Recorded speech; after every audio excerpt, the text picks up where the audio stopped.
En ce dimanche après-midi, dans la grande ville de la cité académique, nous continuons la rubrique d'indexologie et allons parler de quelque chose d'important. L'univers.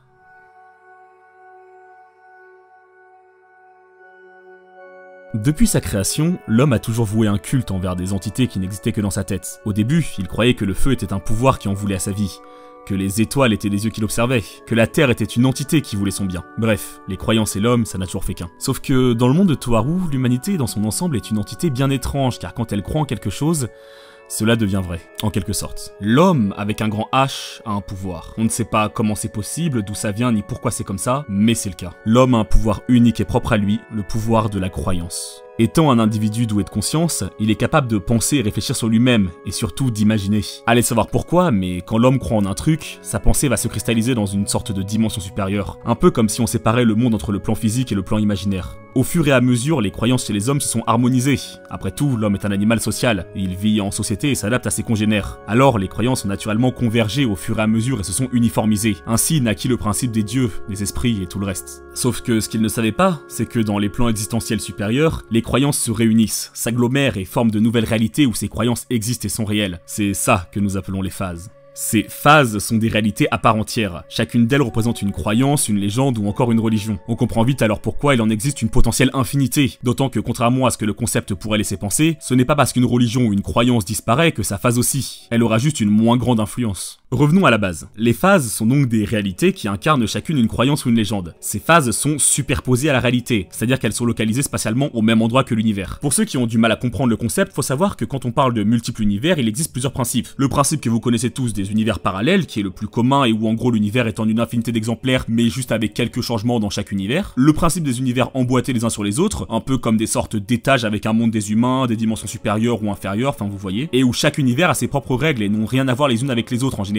Une vision que l'on retrouve dans plusieurs croyances aussi bien monothéistes que polythéistes. Le meilleur exemple c'est le christianisme avec du coup le monde des humains, le paradis qui est au-dessus, l'enfer qui est en dessous et vous voyez le genre. Et enfin, et celui qui est raccord avec le sujet, le principe des univers superposés. C'est-à-dire que tous les différents univers se situent tous au même endroit, mais à des degrés différents. Vous voyez, ça c'est la lumière. Et ça, c'est uniquement ce que vous pouvez voir avec vos yeux. Tout le reste existe et est présent partout autour de vous, mais vous ne pouvez pas le percevoir. Là, c'est globalement pareil. Sauf que c'est pas simplement que vous ne pouvez pas le voir, c'est surtout que vous ne pouvez pas interagir avec, car c'est des univers totalement différents, situés sur des longueurs d'onde différentes, imperceptibles par des entités qui n'y sont pas originaires. Chaque univers, ou plutôt chaque phase, possède sa propre longueur d'onde et donc on ne peut pas y accéder. C'est ça que Tsushimikado dit à Thomas. Dieu actuellement pourrait être à côté de lui, que ni Dieu ni Thomas ne seraient au courant puisqu'ils sont pas sur le même plan existentiel, même si, spatialement, c'est le même endroit. Ce principe est d'ailleurs traduit par le fait qu'on appelle les phases des layers, des filtres. D'ailleurs, un être en 4 dimensions spatiales qui pourrait voyager de l'Ana vers le Kata verrait les dimensions comme à la fois superposées et séparées les unes des autres. Mais est-ce qu'on va vraiment parler de 4D pour expliquer les phases? Je pense pas que ce soit nécessaire. Revenons à nos phases. Vous avez donc compris que les phases naissent des croyances, et je dirais même de la désillusion des humains de croire qu'il y a forcément une raison à tout ce qui pourrait leur arriver, alors que c'est juste des coïncidences, comme le dit Thomas dans OT1. Mais que font ces phases et surtout à quoi servent-elles? En fait, les phases altèrent la réalité et ce en permanence. Le monde perçu par les gens n'est pas perçu comme il l'est réellement.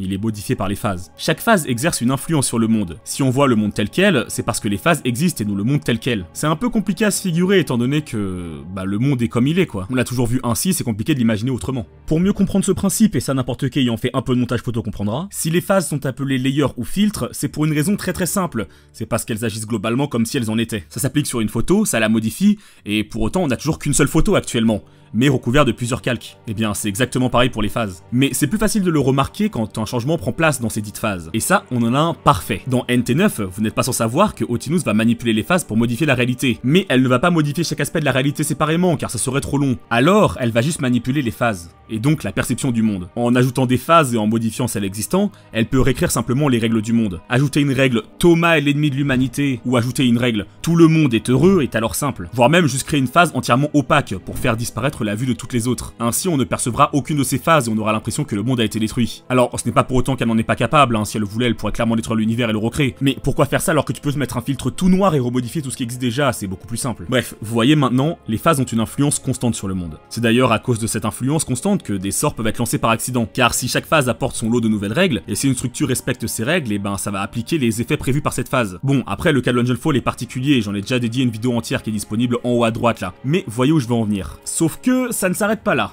Ah, loin de là. Pour faire de la magie, comme vous le savez, il y a plusieurs moyens de le faire, et la façon la plus simple est de faire ça avec les phases. Comme nous le dit Birdway dans NT2, c'est plus simple d'écrire de la main droite car ça fait des milliers d'années qu'on fait ainsi. Et donc c'est plus simple de faire de la magie à partir de principes religieux car on a toujours fait comme ça. C'est là qu'entrent en jeu les phases. Un magicien va permettre aux règles qui s'appliquent dans une phase de s'appliquer dans le monde réel de façon réactive, et ce en y appliquant ce qu'on appelle l'idle theory. C'est simple, un mage va recréer les circonstances de la phase qu'il va appeler pour que cette dernière applique les règles qui s'appliquent durant ces circonstances dans le monde du magicien.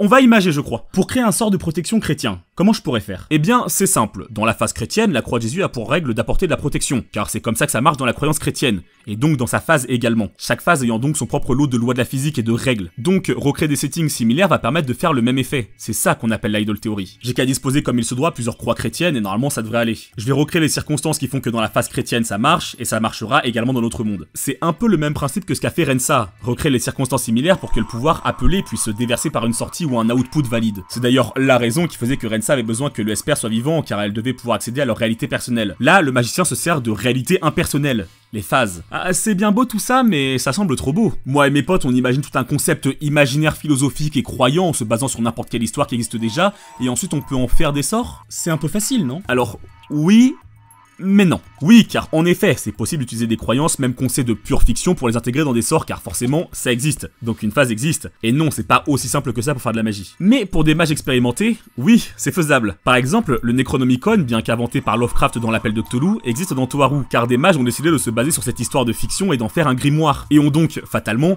créé une phase où cette histoire est vraie. Et c'est d'ailleurs pour ça qu'ils ont putain de merde failli invoquer Cthulhu dans la réalité, enfin, en tant que présence mentale uniquement, et il a réussi à être chassé avant qu'il prenne forme physique, et heureusement, bordel de merde, car ça aurait été un cataclysme. Mais c'est faisable. Les phases, de par leur principe et origine, peuvent créer n'importe quoi. Et selon l'influence qu'aura la phase et des croyances qui lui sont ajoutées ou supprimées, elles peuvent avoir un impact considérable sur la réalité. Et en fait, parlons de cet impact. C'est bien beau tout ça, mais la création de toutes ces réalités doit bien avoir un impact, non? Je veux dire, collisionner des réalités entre elles pour que les règles de l'une s'impliquent sur l'autre, ça doit bien faire quelque chose. Eh ben, c'est bien plus grave que ce que vous pouvez imaginer. Tous les jours, les phases bougent et se rentrent dedans. En même temps, tous les jours, les êtres humains pensent, donc c'est normal. Les distances entre chacune n'est pas égale car leur influence est différente. Et à cause de ces changements quotidiens et des chevauchements ainsi que des collisions, des sparks, des étincelles en français, mais je vais appeler ça spark car je lis l'index en anglais. Bref, ces sparks vont influencer positivement ou négativement la chance des gens. Elle aussi est que déjà que les phases collisionnent naturellement, alors pratiquer de la magie, surtout issue de l'hermétisme, qui va forcer les phases à rentrer en collision, va créer beaucoup plus de sparks, qui vont donc se balader partout dans le monde et frapper les gens de chance ou de malchance. Pour une meilleure explication, Alistair considère ces sparks comme du recoil, du recul, une forme de backslash si vous voulez. L'univers est bien fait, à chaque fois qu'un truc est pas originaire du monde, il tend naturellement à retourner vers une forme de stabilité. Tout comme si je jette un caillou dans un lac, ça va faire des vagues ondulatoires à la surface, mais au final ça redeviendra entièrement neutre avec le temps. Puisque tout est voué à être stable, alors la magie qui déstabilise et altère la réalité doit avoir une contrepartie pour que les choses redeviennent stables. Puisque la magie attire en quelque sorte la chance, alors les sparks vont aller distribuer aléatoirement de la malchance. Œil pour œil, dent pour dent. L'échange équivalent fait que vous aurez un moins si vous voulez un plus. Voilà pourquoi les sparks existent. C'est juste une constante naturelle de l'utilisation de la magie, en tout cas comme elle est pratiquée actuellement. Il faut se rendre compte que plus la magie va distordre la réalité et donc ne pas respecter cet échange équivalent, plus les conséquences des sparks seront grands. Ainsi, la magie moderne, qui est souvent comparée comme pratiquée du 1 pour 10, altère fortement la réalité,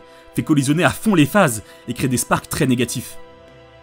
Les phases, cette part de la réalité qui affecte tout le monde. La raison du pourquoi toute la magie marche, pourquoi toutes les religions semblent avoir raison, pourquoi le monde est altérable. D'ailleurs, même les magigods ont leur importance dans ce rouage car ils peuvent influencer directement ces règles appelées phases. C'est d'ailleurs dit dès le premier volume, dans OT1, que les magigods peuvent réécrire les règles, les détruire et en créer de nouvelles. On le sait depuis le début, mais on n'y a jamais fait attention à ces fameuses règles. Et un jour, ces collisions vont créer un drame. Un drame si important qu'il va bouleverser la vie d'un homme, et en conséquence de toute l'humanité. Mais ça, ce sera pour une prochaine fois. Voilà, j'espère que vous avez aimé cet épisode d'Indexologie. Toujours un bonheur de parler de magie, en plus c'est tellement complet dans Toaru. Oh, je profite que c'est la fin pour dire que j'ai un compte dessin sur Twitter, voilà, le voici. Si vous avez aimé la vidéo, like, partage, bon ça vous connaissez. N'hésitez pas à me dire en commentaire si vous l'avez aimé ou alors si vous avez d'autres sujets que vous aimeriez voir abordés. Lien des réseaux sociaux et tout le reste dans la description, il y a aussi un Discord, je rappelle. Merci aux tipeurs de ce mois qui sont Alphao, Misaki, Alpha Team, Geku et Hathor, et j'ai l'impression que parfois il en manque. Donc mettez-vous en public les tipeurs pour que je puisse remercier le reste. Moi, je vous laisse et je vous dis à très bientôt pour la prochaine vidéo de l'Ast Académique. Ciao!